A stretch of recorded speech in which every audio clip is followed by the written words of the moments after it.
Hi, this is Jules, the author of 40 Days and Nights, Your Healing Journey to Freedom and Purpose, and it is available on Amazon. Anyway, today I'm coming because I feel it is so important for me to talk about this phrase that says, turn the other cheek. My heart breaks because I heard an interview of a 19-year-old was talking about how her father would beat her mother, and this is a Kenyan. And she said that they did go to a pastor, and the pastor has said that she needs to be humble, the mother needs to be humble and turn the other cheek. And I was wondering, what do people think turn the other cheek means?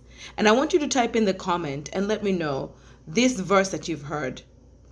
If someone slaps you on the right cheek, turn the other cheek. What have you heard, or what has your interpretation of that verse means? And I want you to type it in the comment, because today I want to completely demystify what that verse talks about. Okay, if you're not familiar with that verse, go and read it. It's in those are the words of Jesus that he said, and he was talking specifically to, and you can Google this. He was talking specifically to, he was talking in a specific time to a specific people and in a specific context. So when I went to seminary, okay, at Azusa Pacific University, and my professor told me this is what the interpretation of it is. Back then, for servants and slaves, in order for the master to show them that they are worthless and less than, they would not be slapped like a normal person on the left cheek. They would be slapped on the right cheek, meaning they would be backhanded.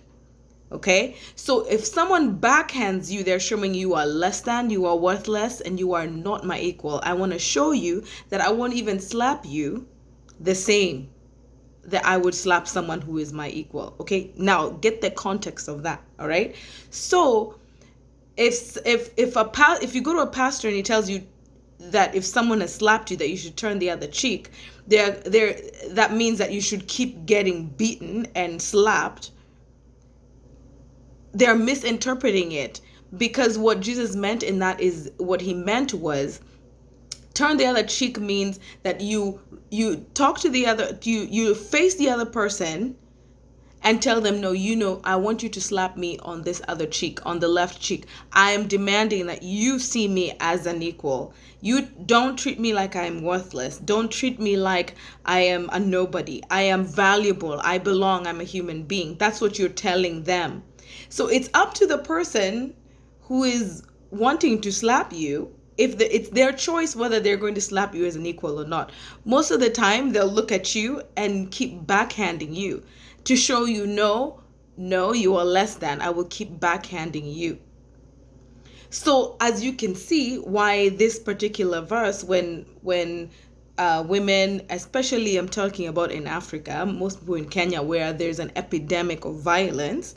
So you can see why a couple can go into counseling and the pastor tells the woman that, no, you're supposed to continue to get backhanded. You're supposed to continue to receive the beating. And they basically are telling them, just be humble. Humble yourself. And a lot of the times, you know why they're being beaten? And as a coach, and my clients come to me, and this is the main thing they're telling me, is by questioning and asking a simple question. In a normal relationship, a woman can go to a man and ask and inquire and ask, by the way, it's midnight. So for the last like 7 days, you've come past midnight. Where were you?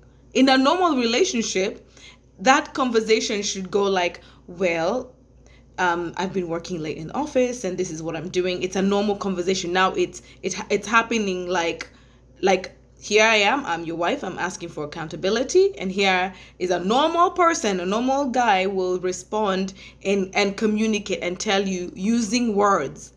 In an abnormal, dysfunctional relationship, you would be hit and backhanded and told you do not question. You are a woman, you should be humble. You don't ask me where I've been, because you are less than, you are not valuable, you're not my equal. And he backhands you and backhands you until the day you stop questioning.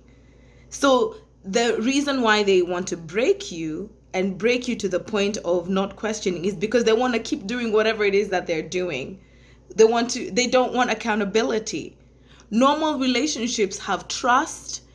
They've built trust over time based on accountability. That means one partner can question and ask the other person to be accountable for the things that they're doing in the darkness, because you're not always going to be with your partner everywhere you go. Okay, that's number one. You need to understand that very, very clearly, because when I'm talking to my clients, a lot of the time this is the verse they're using: I was being humble. No, as a wife, you've got to be able to ask questions, because where is the accountability going to come from? Okay, and especially even our young children, they're listening and they're watching mom not do anything about it. And that's the relationship that she's going to have when she grows up. So this verse, don't be backhanded. In modern terms, in a modern day, it's like someone telling you, don't be a doormat. Don't let people walk all over you. You got to stand up straight. Or you can be like Martin Luther King. He preached and says, if you're bent over, people will ride your back. That means you stand up straight. Don't be bent over, because people will ride your back. So, or another interpretation is, don't kiss ass. Because if you go into a relationship and you're just kissing butt, when the person wants to sit down, your face is right there. He's going to continue to sit on you. Because your face is right there. First of all, in order to kiss somebody else's ass, you've got to be bent over. So that's one. You're bent over and you're kissing their behind. And at some point, they're going to want to sit down, and they will sit on your face because your face is constantly kissing their behind. So that's the interpretation, is don't let anybody backhand you. And if you're in a relationship where you cannot communicate with someone and say, hey, I have a question about this. I have a question about this account. Where did this money go? Who is this person? Where does this text come from? If you are in a relationship with someone who cannot communicate with you using words that have to hit you, then you know you're in a dysfunctional relationship. It is not normal to be hit. I personally have never, ever in my life been hit by a man in a relationship. It is not normal. It's not normal.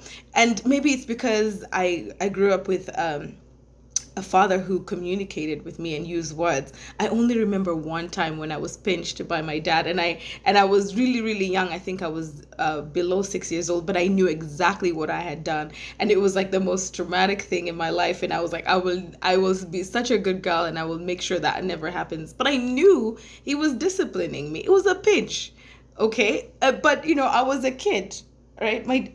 And my father has never beaten me after that. I mean, he used words. He communicated. He says, Jules. He called me Julia. That was malice. Jules, this is not how to treat people. He used words, communicated with words. And so in a relationship, use your words. You can always tell someone, even when as a teacher, even to our little kids, if I see a child hitting the other person, I will tell them, please stop. You don't hit me. Use your words. That's I always tell kids, use your words.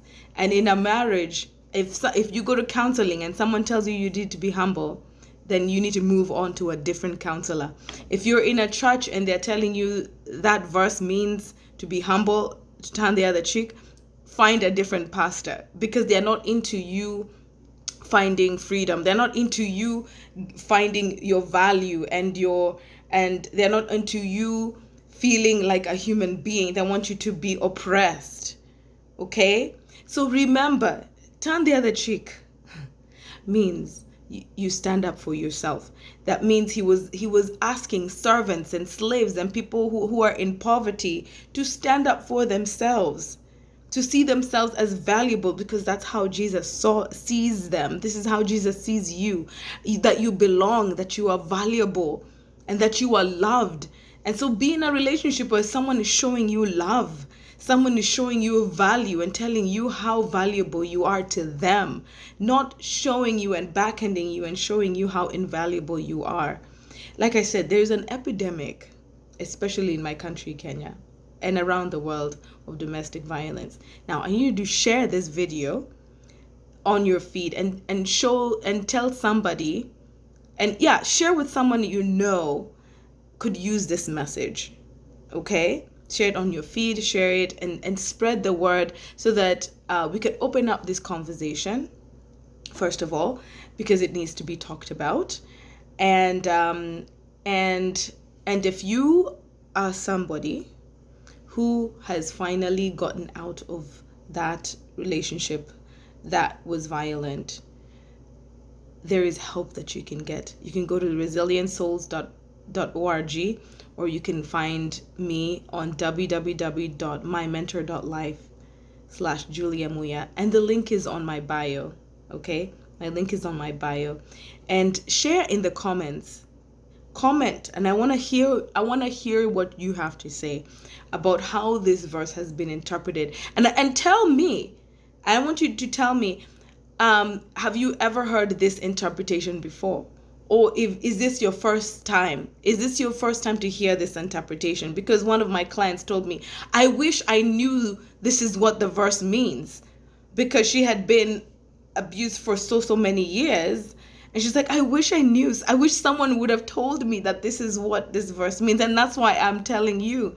I don't want just only to keep this information just only for just my clients and the people who do one-on-one with me. I want everybody to know. I want everybody to have this knowledge, because people suffer because of lack of knowledge.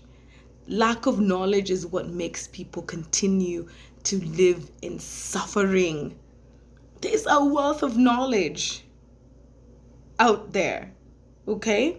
So until the next time, God bless you. And don't forget to follow. And I'm on all the social media. I'm on all the social media platforms at Jules Muya, on YouTube, on Instagram. You can find me on all the platforms except TikTok. I'm not on TikTok. But God bless you so much. And remember, you are loved, you belong, and you are valuable. Bye.